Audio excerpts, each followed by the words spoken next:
Hey, what's up, everybody? This is Catch, Hook, and Shoot. Today is Sunday, October the 28th. My name's Tom. Hope everybody's enjoying the show. Thank you to everybody who has checked it out, downloaded, watched on YouTube, and everything else in between. Make sure to check out the show on Podbean, iTunes, Apple Podcasts, Spotify, YouTube, Google Play. Make sure you're following the show on all our social media, Facebook, Twitter, Instagram, Snapchat, and as always, you can shoot me an email anytime at catchhookshoot@gmail.com. And on any of the social media platforms, if you search Catch, Hook, Shoot, all one word, you should have no problem finding any of our pages. Again, thank you to everybody who's been checking out the show. I want to say a special thank you to everybody who's been checking out the show in Sweden. As a matter of fact, was looking at the stats for the show, and that is where the biggest audience is at. About 40% of my downloads are coming from Sweden. So thank you guys very much. Yeah, I hope you're all following, and shoot me a message, say hi, check me out on like I said, on all the social media. At me on Twitter, give me a comment on Facebook, shoot me an email. I'd love to hear from you guys. I'd love to know what it is you like about the show. If you have any comments, questions, anything like that, always open to any and all criticisms and things of that nature. So if there's anything you'd like to hear me talk about, like I said, any comments, questions, what you like, what you don't like, something you think I could do different or better, I'm open to it all. So feel free to drop me a line anytime. And so with that, let's get into what's going on in the world of wrestling this week. Of course, the biggest story this week is also the saddest story. Unfortunately, I think everybody has seen or heard or read by now. Roman Reigns opened up Monday Night Raw last week, coming out and relinquishing the Universal Championship due to his ongoing battle with leukemia. Apparently a battle he's been fighting for the last 11 years. This, to my knowledge, is the first time it's ever been acknowledged publicly. First time he's ever spoken publicly about it. Up to this point, I don't think very many people even knew that he was suffering with leukemia. So, and to me, that says a lot about Roman Reigns. I mean, that's something that easily could have been used to garner sympathy, help to get him over when, the fans have been pretty much against him for so long. That's definitely something that could have been exploited to try to further his character, like I said, to garner sympathy, get the crowd more behind him and things like that. And that was something that was never done, whether that was a WWE decision or I'm sure it would have been Roman Reigns' decision to not make that public knowledge. And like I said, it says a lot about him. It says that he's a very private person, for one. I mean, you rarely ever see or hear anything about his family, his wife, his kids, things like that. But also, I think it speaks to his character that he didn't try to use that to garner sympathy or anything along those lines, because it very easily could have been used in that way, just as part of his backstory, saying that like the video that they've been showing about him, diagnosed at 22 years old, pretty much ended his football career. He battled back, fought it into remission, and became one of the top stars in WWE. I mean, that's a hell of a story to get fan support behind a babyface, and it was not done that way. And I think that speaks very, very highly of Roman Reigns to want to get over on his own. And one thing I was very, very impressed with was the live crowd at Raw. Of course, when he first came out, he got the typical reaction, a lot of boos and things like that. But I think a lot of people, like myself, noticed when he came out just in street clothes. He wasn't in his wrestling gear. Even if he's not in his wrestling gear, he's typically wearing one of his own T-shirts or a Shield T-shirt or something like that. This time he wasn't. Just the fact that he was on street clothes and the expression on his face and just his general demeanor pretty much told you right off the bat that something was going on. And my first thought was, oh, he's hurt. He's got to drop the title. He's going to be, off TV for a while. Never imagined it would be something as bad as it turned out to be. But when he made the announcement, when it became clear that this was not a work, this was not a storyline, this is something very real that's going on, all those boos turned to cheers and support. And like I said, I was supremely impressed with the live crowd on hand, and yeah, I can't say enough about it. Alright, sorry about that. Had to pause for a quick second, but like I was saying, I just can't say enough about the live crowd at Raw and the reaction and the support that was shown to Roman. And I think he was surprised by it too. Obviously he had some tears in his eyes, and I think, other than the obvious of having to go through this horrible ordeal that's in front of him, I think he was a bit overwhelmed by the reaction that he got, the thank you Roman chants and things like that. So definitely a lot of respect to the people in attendance live at Raw last Monday for realizing the difference between not liking the character of Roman Reigns and being supportive and showing respect to the man Joe Anoa'i in the battle he's got coming up. So moving on from there, the rest of Monday Night Raw, we saw, or it was announced that because of Roman having to relinquish the Universal title, the match between Braun Strowman and Brock Lesnar at Crown Jewel will now be a one-on-one match, and the winner will be the new Universal Champion. I think this is going to be Braun Strowman's coming out party, if you will. This will be his elevation to the top guy, which I know a lot of people have been pushing for as far as fans and everything. So I think this is going to be, this is going to be his moment. He is going to be elevated to that level, and he's going to be given the ball, and we're going to see if he can run with it. Personally, I'm sure that he can. I think he will make a great champion. Whether he'll be a babyface or a heel, I think kind of remains to be seen, but the fans are going to definitely be behind him. So I think it's going to be definitely a good match between those two, but I would be very, very surprised to see them put the championship back on Lesnar. So I'm pretty much banking on Braun Strowman being your new Universal Champion come Crown Jewel. Also saw a bit of a face turn for Elias. Of course, he typically has been working as a heel, even though the fans love pretty much everything he does. He more or less solidified himself in my mind to as being a babyface now, with attacking Baron Corbin, hitting him with the guitar when Corbin cut his microphone off and kind of disrespected him a little bit during his performance, quote unquote, on Raw. So Elias, looking like Elias will be a new babyface, which with Roman being off of TV for, I would say, at least a year to 2 years, they need another big babyface in the company, and if Elias is the one to fill that role, I think he's probably a very good choice for that. We saw another turn at the end of Raw. Saw a heel turn for Dean Ambrose. Right after Ambrose and Rollins won the Raw Tag Team Championship, Ambrose attacked Seth Rollins. A lot of people were critical of this. I mean, we've known for a while, I think it's been probably the worst kept secret in wrestling currently, that Ambrose would be turning heel at some point. Why they chose to pull the trigger on it on Monday, I'm not sure. But it is what it is. I mean, it was a as far as anybody knows, that as far as I know, it was a planned storyline. I don't know if Monday was the original plan for time wise for Ambrose to make that turn, but that's just how it worked out, and it is what it is. I don't see it as exploiting Roman Reigns' situation in any way.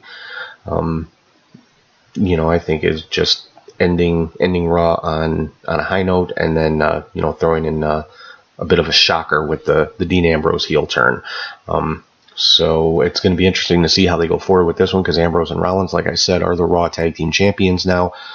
But obviously, there's a bit of strain there on the team, to say the least. So how they proceed with this one's going to be really interesting. Some other stuff going on in WWE this week. Mia Yim made her debut on NXT. Matt Riddle's going to be making his debut next week.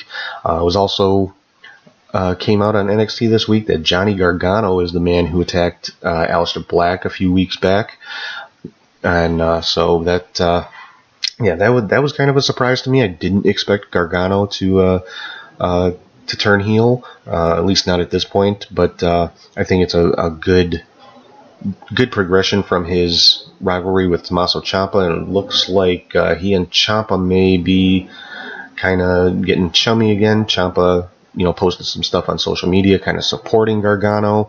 So could this lead to a DIY reunion? Who knows? I think that's something fans would definitely love to see. I know I'd love to see it if it happens. So if not, a full-on reunion, they're at least kind of on the same page now again. With Ciampa saying, Gargano's eyes are finally open. He can, now he can finally see. He wasn't ready before. That's why Ciampa attacked him and this and that. And so it'll be interesting to see how this progresses with Gargano and Ciampa, as well as with Gargano and Aleister Black. By all accounts, they will be having a match at NXT TakeOver War Games. I don't think that's a surprise to anybody. That card is still kind of taking shape. Some of the, actually, I think most of the matches there are pretty much just speculation at this point, as far as who's going to be involved. As far as the War Games match itself, the prevailing rumor right now is the War Raiders, Pete Dunne, and Ricochet versus all 4 members of the Undisputed Era. So it is, according to this rumor, is going to be back to the 4-on-4 format rather than 3 teams at 3, which I like. I like the just 4-on-4 with 2 teams. I would assume War Games is still going to be the double ring, double cage, but probably with no top on the cage like last year. But I like that they went back, or hopefully are going back to the 4-on-4 format. It's a little more old school NWA style, so I really, really like that idea. As far as the Mae Young Classic in WWE, the finals are set. It's going to be Toni Storm and Io Shirai. That's going to be going on tonight at Evolution. We'll get into that a little bit later. Some news out of the NWA from the 70th anniversary show last week. There were a couple of new champions crowned. Nick Aldis regaining the World Heavyweight Championship from Cody Rhodes in the 2 out of 3 Falls World Heavyweight Championship match. Also have Willie Mack crowned as the new NWA National Heavyweight Champion. He won that 8-man mini tournament that they had. Jazz retained the World Women's Championship against Penelope Ford, and kind of made not really an announcement, but during a post-match interview, kind of saying that she wants a shot at the 10 pounds of gold, the World Heavyweight Championship. Will be interesting to see how that works out going forward. Now, Jazz does have another Women's World Championship defense this weekend against Jordynne Grace, so we'll have to keep an eye on that and see who comes out on top in that one. Another big match from the NWA 70th anniversary. We had the War Kings, which is Jax Dane and Crimson, taking on Shannon Moore and Crazy Steve in their tag team open challenge. The War Kings were victorious in that one. Didn't get a chance to watch the show, but from what I read about this one, it was pretty much a squash match. Road Warrior Animal was in the corner of the War Kings, and also made an announcement that the NWA is bringing back the Crockett Cup, which is pretty exciting news, at least to me as a fan of the old NWA. For those of you that aren't familiar, the Crockett Cup was a tag team tournament back in the early and mid 80s, held in Jim Crockett Promotions. Basically, I want to say it was 8 tag teams or 16 tag teams. It was a full-on tournament held, on house shows, live events, and it was usually one of their biggest events of the year. Curious to see how Billy Corrigan and Dave Lagana are going to handle it. If it's going to be done if it's going to be another NWA exclusive show, or if it's going to be done like throughout the indies with like qualifying matches and tournament matches, maybe on Ring of Honor shows or other independent shows throughout the country. We'll have to wait and see how that breaks down. That's going to be sometime in 2019. Some rumors going around this week in the world of wrestling. Of course, most of them centering around the WWE. Regarding the Fox WWE deal for SmackDown, there's a rumor out there that Fox wants Daniel Cormier on the announce team for SmackDown. I'm hoping this is one rumor that is false. I just don't see the point. WWE has some great announcers. Their SmackDown announce team is very, very good with Corey Graves, Byron Saxton, Tom Phillips. I guess they just want somebody, Fox that is, wants somebody with some more name recognition, maybe pull in some MMA fans just by having him at the announce table. Like I said, it's a rumor. We'll have to see if there's any truth to it come next year when SmackDown makes that move. I'm sure it's something that would be announced and hyped well beforehand to get the audience up for the initial episode of SmackDown on Fox. So it's kind of one of those wait and see things. Like I said, it is just a rumor. There obviously hasn't been any kind of confirmation on that at all. So we'll see what happens there. Some stuff regarding Crown Jewel. WWE has announced officially that they are going ahead with the Crown Jewel pay-per-view as planned in Saudi Arabia. Basically just saying, they have a contract, they're going to honor their contract and fulfill their commitments, which, I mean, from a business perspective, it's, really the only thing you can do. It's the smart choice. I mean, yes, WWE is a huge company. It's a worldwide company, but it is a company. And if you are a business owner or CEO, however you want to put it, as far as Vince McMahon, yes, he is the largest stockholder of WWE, but it is still a publicly traded company. There is still a board of directors he has to answer to, and that board of directors still has the authority to remove him from power, even though he does own like 94% of the company. Being a publicly traded company, that's just how it works. And and again, being a CEO or a president or a chairman of a company, do you have to consider, if they were to try to back out of this contract, do you want to make an enemy of any government? I mean, I'm not even going to specifically say Saudi Arabia. That's the country that it involves in this case. But, as a private citizen and a chairman of a company, do you want to make an enemy out of a world leader? I would think probably not.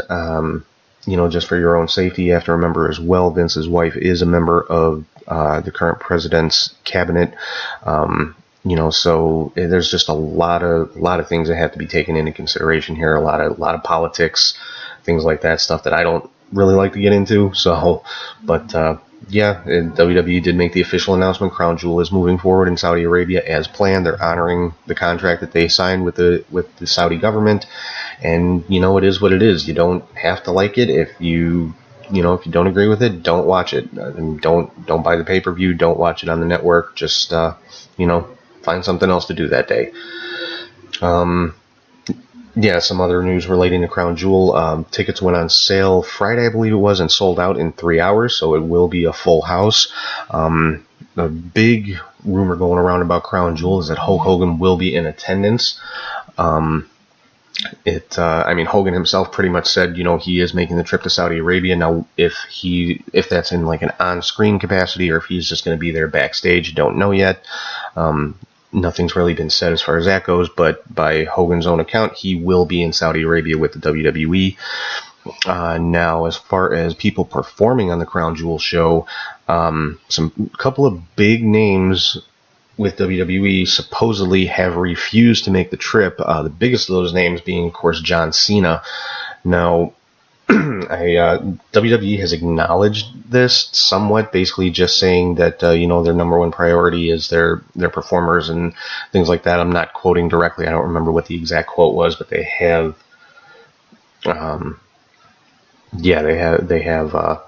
acknowledged that some of the performers are not happy about making this trip. Another one is Daniel Bryan. Now, whether he has flat out refused to go or not, I don't really know. That one was kind of up in the air. But as far as Cena goes, the rumor is he has just flat out refused. He said, I'm not doing it, which, from his perspective, he's becoming more of a mainstream star.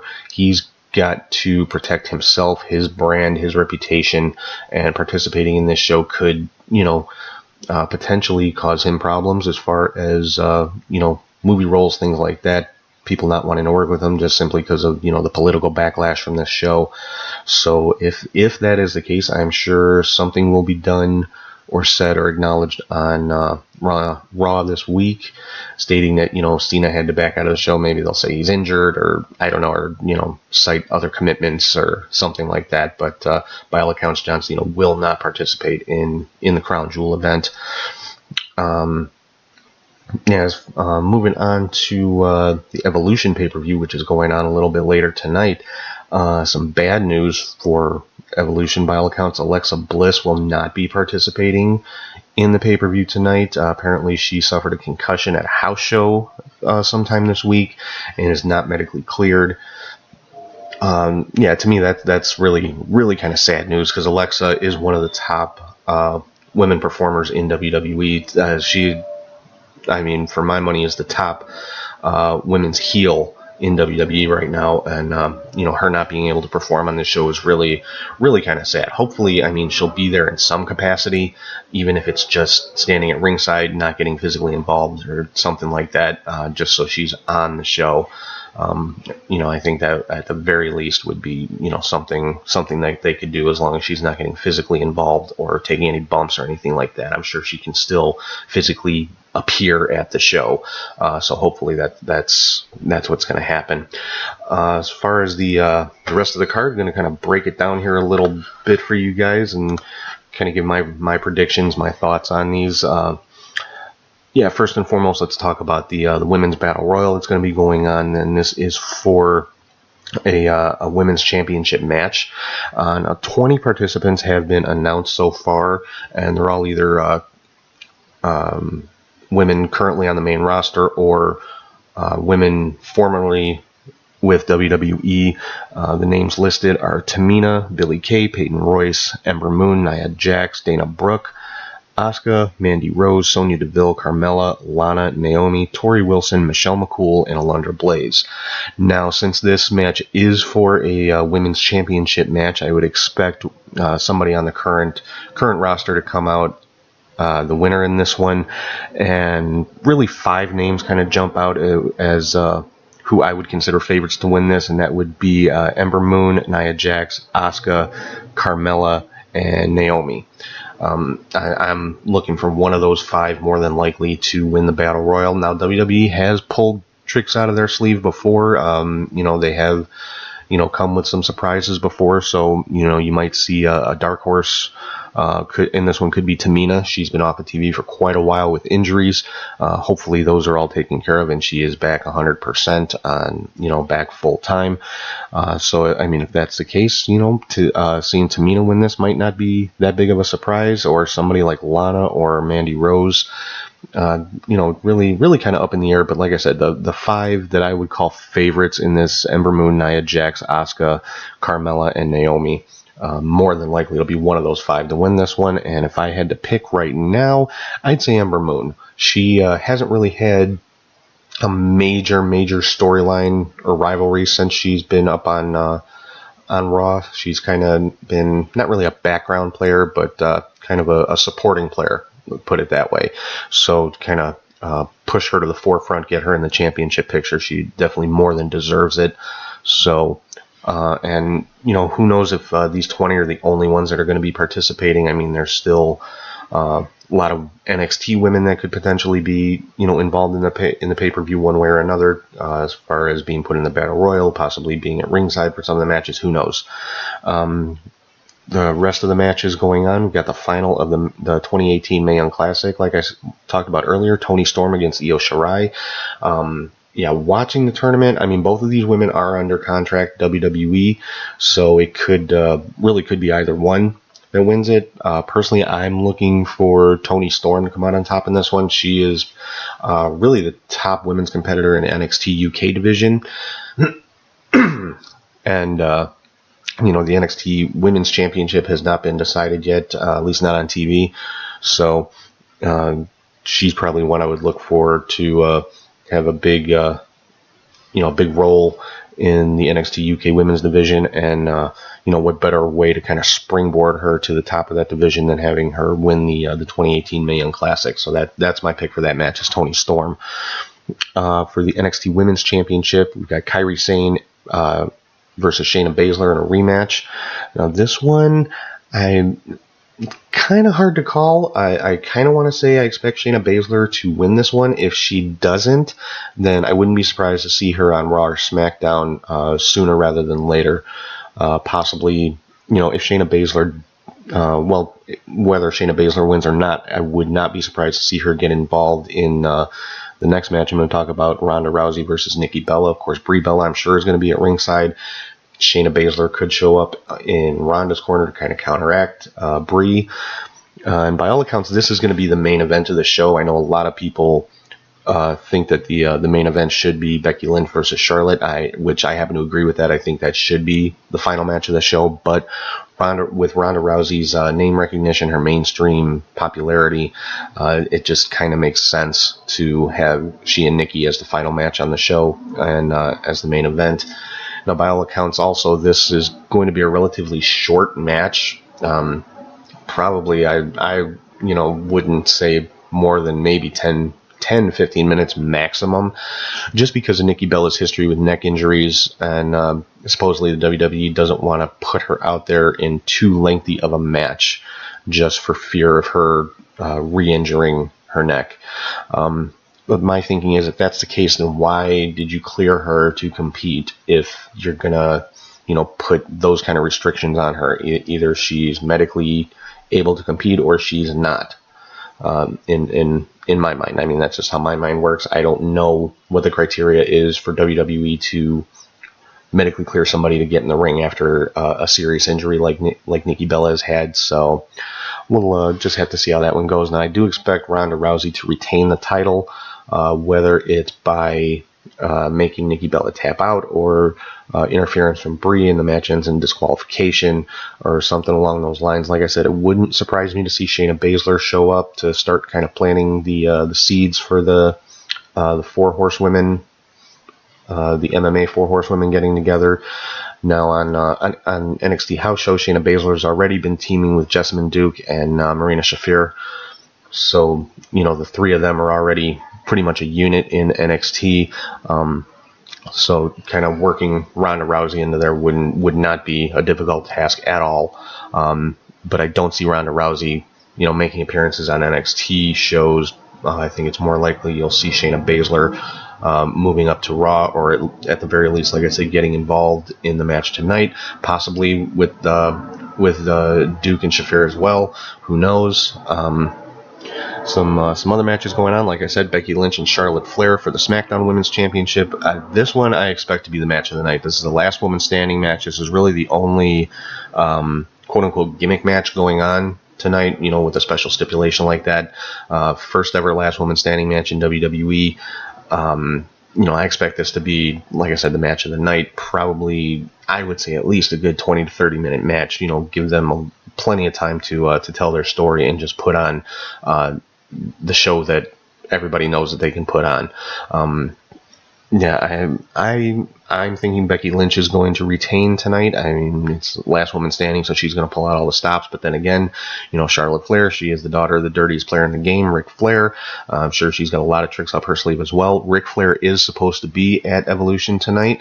Now, I think we all know he's not going to be physically involved. I don't think medically, health-wise, he's able to be physically involved like that anymore. But will he be in Charlotte's corner, or is he just going to be backstage? We'll have to wait and see. But he is, has been announced to be there. So, like I said, I'm looking for Becky Lynch to retain, unless Charlotte really gets down and dirty in this one, which we all know she's capable of. But I think Becky Lynch retains in this one. Then the big tag team match, or what would have been the big tag team match, still kind of is, but Trish Stratus and Lita taking on Mickie James, and now with Alexa Bliss being out, Mickey's partner is going to be Alicia Fox. Still should be a great match. I mean, Alicia Fox, I don't think people give her enough credit. I mean, she is a veteran. She's been with WWE 10 plus years. I want to say probably more like 12, 13 years. And she knows what she's doing. I'm not a fan of her character, the whole crazy chick thing that she's got going on, but, there's a lot of gimmicks I'm not a big fan of, but, as far as the person, the wrestler, Alicia Fox, she's a good choice to take Alexa's place, and I still think it's going to be a great match. From a nostalgia standpoint, I think Trish and Lita are going to end up with the win in this one. This was originally planned to be two separate singles matches. It was supposed to be Lita versus Mickie James and Trish versus, originally Alexa Bliss, but it was made into a tag team match, probably just to shorten up the card a little bit. They might have thought it would run too long if they had those two separate matches, but they wanted to keep all four of the women on the card, obviously, so they made it a tag match, which still, to me, like I said, it's going to be an outstanding match with those four in there. I mean, all four of them are, veterans of WWE, and it should be just a very entertaining match. And then the last match on the card, a 6-woman tag team match: Sasha Banks, Bayley, and Natalya versus the Riot Squad: Ruby Riott, Liv Morgan, and Sarah Logan. Yeah, this is another one I would have loved to see some singles matches with Sasha, Bayley, all 6 of these women. But again, I'm sure it was because of time constraints, and they want to use the Riot Squad as a unit. As far as factions go, the Riot Squad definitely is one of the better factions going today in WWE. Granted, there aren't a whole lot of factions in WWE right now with the breakup of the Shield and everything. But so yeah, this again should be a very entertaining match. All 6 of these women are fantastic in the ring. So I'm looking for this one. This one I would think would probably be the opener. Probably the first match out of the gate, and all 6 of these women have the ability to set the bar very, very high for the rest of the women on the show. So I'm looking for this one to be the opener, or possibly the Battle Royal could be the first match out. Who knows? Or again, WWE could pull a surprise out of their hat and put one of the title matches to open the show.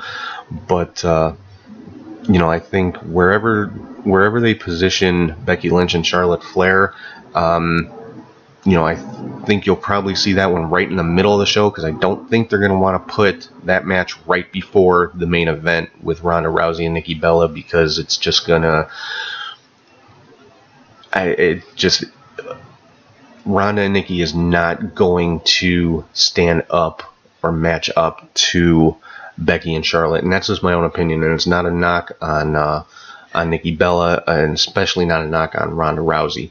It's just, I think, Becky and Charlotte, I just think it's a better match. I think people are more invested in it just because of the history between the two, and they're 2 of the top wrestlers in WWE, and I'm not even going to quantify that by saying 2 of the top female wrestlers, 2 of the top wrestlers. They're 2 of the best in the ring right now in WWE, and that, like I said, that will be the match of the night.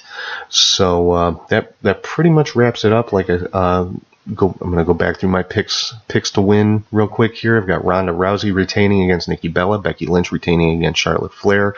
I'm going to go out on a limb and say Shayna Baszler is going to regain the NXT Women's Championship. I'm picking Toni Storm to win the Mae Young Classic. I'm picking Trish and Lita to come out on top against Mickie James and Alicia Fox. I'm going to say the Riot Squad is going to take the victory over Sasha, Bayley, and Natalya. And as far as the Women's Battle Royal, my pick right now is Ember Moon to come out on top and earn herself a championship match somewhere down the line. Probably at the next pay-per-view, I would expect. So that's pretty much it. That's all I got for this week. Hope everybody has had a good week. Hope everybody is planning on watching Evolution tonight, just like I am. Again, thank you to everybody who has been checking out the show. Please continue to listen, watch, download, and everything in between. Help me spread the word. Tell your friends, tell your family, anybody you know who might be a pro wrestling fan. Tell them check the show out. It's at most it takes up maybe 40 minutes of their time. So, like I said, you can find the show pretty much anywhere you find podcasts. Where, of course, the home of the show is Podbean. You can also find it on Spotify, iTunes, Apple Podcasts, Google Play, YouTube, is where you can get the video feed, and all of our social media: Facebook, Twitter, Instagram, Snapchat. Search Catch Hook Shoot, and you should be able to find the pages. And if you ever want to shoot me an email, questions, comments, criticisms, anything under the sun, catchhookshoot@gmail.com. So I hope everybody has a good week. Thank you again for checking out the show. I hope you all are enjoying it, and I will talk to you guys soon.